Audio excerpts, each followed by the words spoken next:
النهارده هجاوب لكم على سؤال مهم جدا بيجيلي، وهو انا عايزه اعمل عمليه تكميم او تحويل مسار او حتى كبسوله، وخايفه يحصل لي ترهل.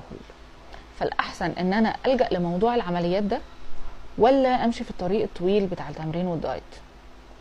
طيب انا النهارده هشرح لكم الفرق ما بين الاتنين. خلاص، مبدئيا كده، لو انت فارق معاكي كيلوات على الميزان بس مش فارق معاكي يحصل ترهل او غيره، فخلاص شوفي انت عايزه تعملي ايه واتبعي العمليات والكلام ده، بس انا برضو هقولك هي هتعمل ايه.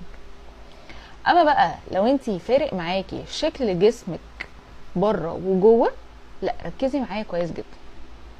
مبدئيا كده عمليه 100% ترهل، ولو انت اوفر ويت فانت بجد جسمك كله هيترهل، بلس كمان ان انت هتحتاجي بعد العمليه بفتره ان انت تعملي عمليه تانية تقصي فيها الجلد الزياده اللي هيحصل، لان الموضوع هيبقى صعب جدا. كمان ايه، انت ما تفتكريش ان انت هتنزلي بس دهون على الميزان، لا، انت هتنزلي ميه، هتنزلي عضلات، الفيتامينز اللي في جسمك كلها تقع، شعرك هيبقى مليان فراغات، هتحسي ان طاقتك قليله جدا، هتحسي ان انت تعبانه كانك كبرتي حوالي 20 سنه فجاه. كل اللي هيشوفك هيقولك مالك انت تعبانه، مالك فيكي ايه، شكلك غريب، انت فيكي حاجه، يعني خسيتي، فيكي حاجه، فيكي تعب. على عكس تماما التمرين والدايت.